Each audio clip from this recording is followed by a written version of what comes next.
and welcome to Titanium Talks Tarot, and today I'll be doing a reading for Leos, okay? So this is for any planet or star you have a neutral under Leo. If you do, great. If you don't, great as well. You probably have a message in here for you, so keep an ear out. And if you are a crosswatcher, I welcome you with open arms because heaven knows I was a crosswatcher for many a video myself, so I get you and I got you.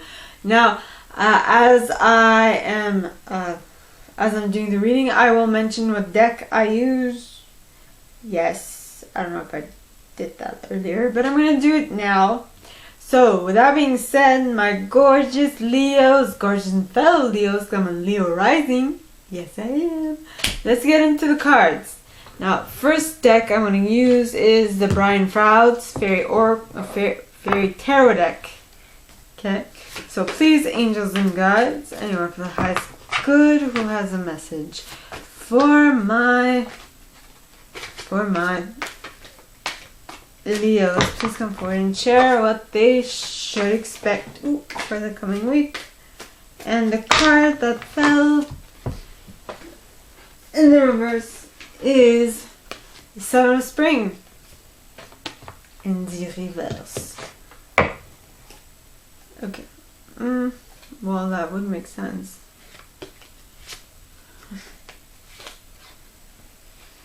Yeah, I'll just leave it at that.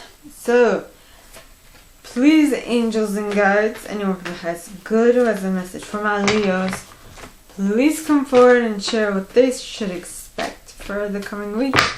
Please, angels and guides, anyone who has good who has a message for my Leos, and you got the Two of Winter.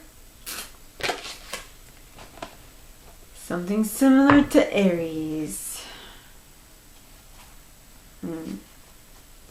So please, angels and guides, anyone for the highest good who has a message for my Leos, please come forward and share what they should expect for the coming week. Please, angels and guides, anyone for the highest good who has a message for my Leos, please come forward and share what they, or should I say we, expect for the coming week. You got the Eight of Winter. So, please, angels and guides, anyone for the highest good who has a message for my Leos, please come forward and share what else they should expect for the coming week. Please, angels and guides, anyone for the highest good who has a message for my Leos, please come forward and share it. Yeah.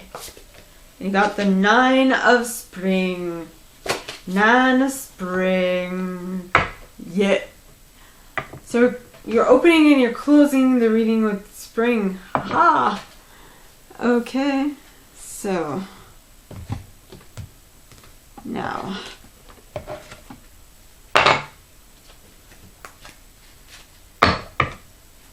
please, angels and guides, anyone for the highest good who has a message from my Leos, please come forward and clarify why do we have the Seven of Spring in the reverse here. Please, angels and guides, anyone for the highest good who has a message from my Leos, please come forward and share why the Seven of Spring is in the reverse. We got Tintin the Sylph, Tintin, Mike the Myomancer, with Lattice Moon's Daughter at the bottom, plus Penelope Dreamweaver. Aha! Now, you have the Two of Winter, so please, angels and guides, anyone from the highest good who has a message for my Leos, please come forward and share why we have the Two of Winter here in the upright. Please, angels and guides, anyone from the highest good who has a message for my Leos, please come forward and share why we got the Two of Winter in the upright. And you got the Fawn,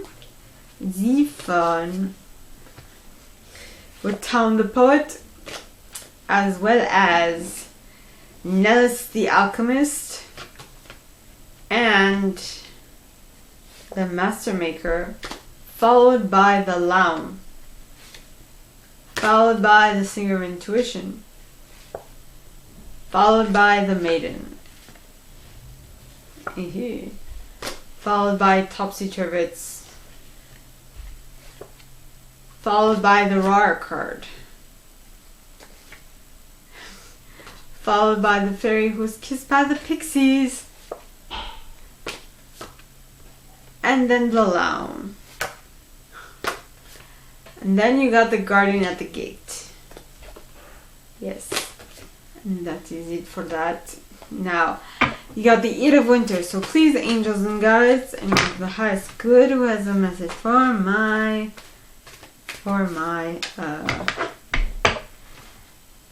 Leos, please come forward and share what they should expect for the coming week. Please, angels and guides, anyone for the highest good who has a message for my Leos, please come forward and share what they should expect. And I got Jehovah with the Lady of the Harvest at the bottom of the deck, followed by, it'll be the Retriever. Now, you got the Nine of Spring. So please, angels and guides, anyone for the highest good who has a message for my Leos, please come forward and share why the Nine of Spring is here in the upright. Please, angels and guides, anyone for the highest good who has a message for my Leos, why is the Nine of Spring here in the upright? Please, angels and guides, and you got a collective of pixies, followed by Epona's Wild Daughter, as well as Iris of the Rainbow, and Faf the Footer, and the Singer of Healing, and Solace, and Shiv the Crutch. Yep. Okie dokie. Now, let us begin. Card number 1, Seven of Spring in the reverse. Now, Seven of Spring is the Seven of Wands in the reverse. It says, be assertive. Well, because you have a Seven of Spring in the because there is the Seven of Spring in the reverse, you or someone you're dealing with might allow things to happen to them, allow things to happen to them. Okay. Then it says you're backing down from what you believe is right, from what you believe. You or someone you're dealing with, okay? And you are kind of like half-heartedly trying to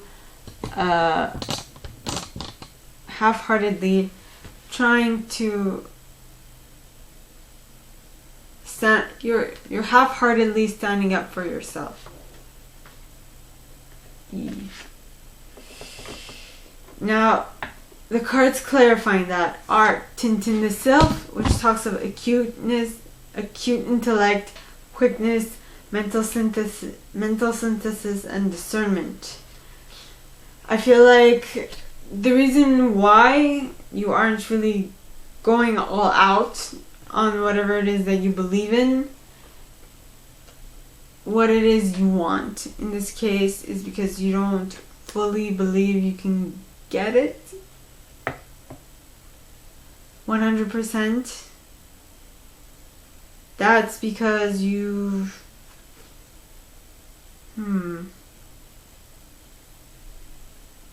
been seeing the clues, you've been seeing the small clues, the details that are like spread out, and you've had patience, but something is not necessarily panning out. And then you have Lattice Moon's Daughter, which talks of light cast in shadow, spiritual guidance, illumination, riddles. It's possibly because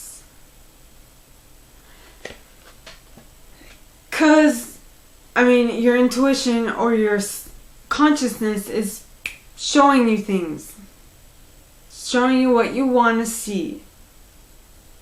I want to say. Now, showing you things you want to see, though it's probably for the better, because I think your intuition is letting in on, you know, you like this, you really like this, but there's something better out there for you. There is.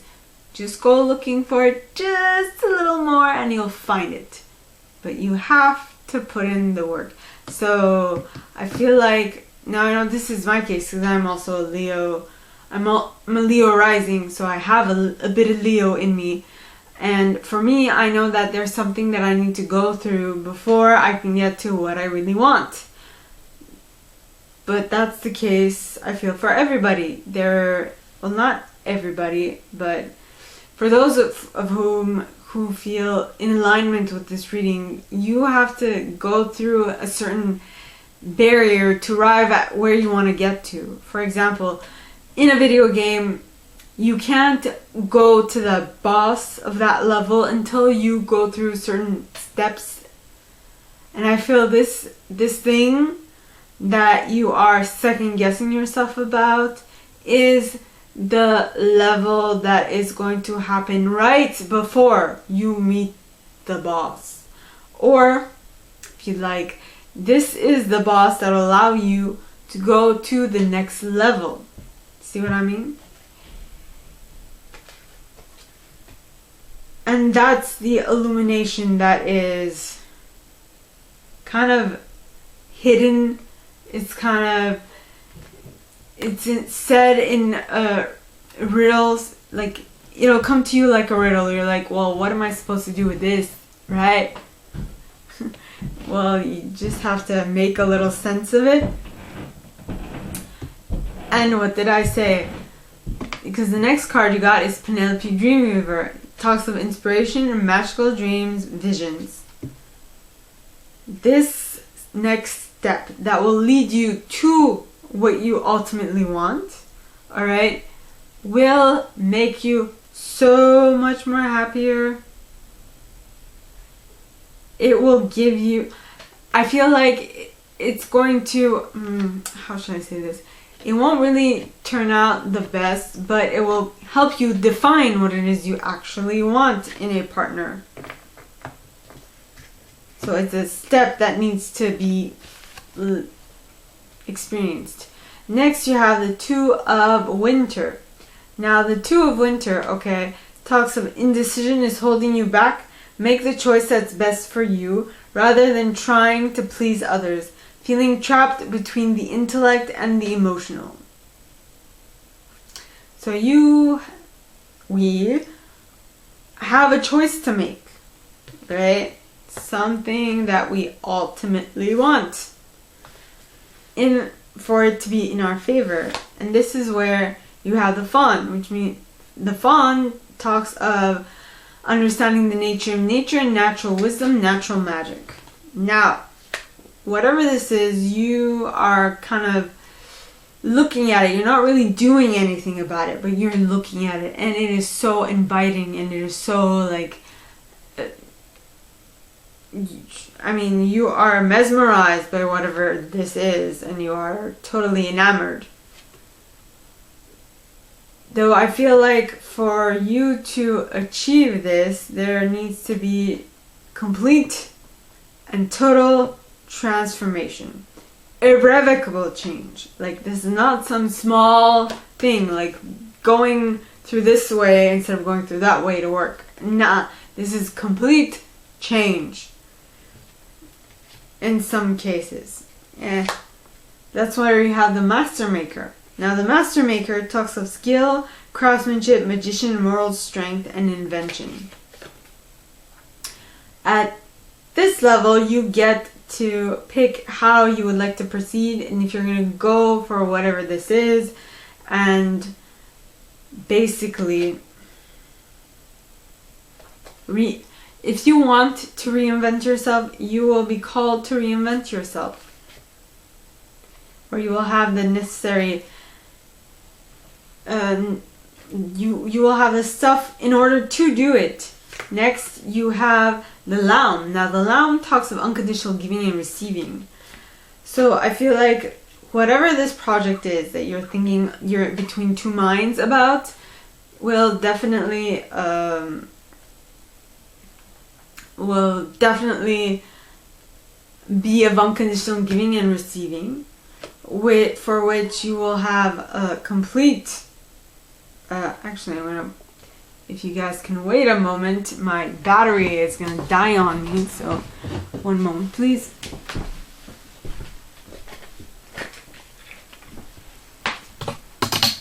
Sorry about that.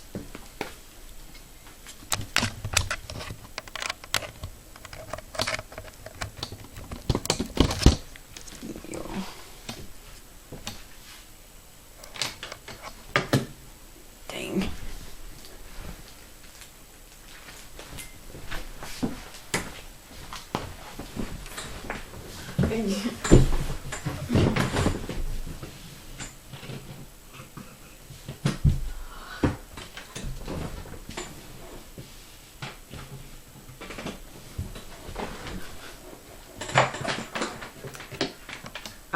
Preparation. There we have it. Okay. Excuse me. Okay, so unconditionally giving and receiving, which will lead you to a new start, an auspicious beginning that will grow. Maybe this is not what you think it will. This will not have the beginning in the place that you thought it would, but it's definitely a beginning in something. Alright, then you have topsy-turvets, which talks of there needing to be a change of viewpoint. Yep. As well as the rar, which is wild energy, pure potential. So I feel like, and once you tap into this pure potential, once you tap into this absolute, once you love yourself fully and you unconditionally give and receive to and from yourself, and that's when you will start a new beginning, and that will allow you to change your viewpoints about something, which will then in turn allow you to have pure potential. And it is thanks to this pure potential that you will feel over the moon with joy, as well as being able to go within and figure out what needs to get done next. And with that, this is the lamb, by the way, and with that you will be able to move through a gate, which will be an opening to you to a whole new life. Alright? Next, you have the 8 of Winter.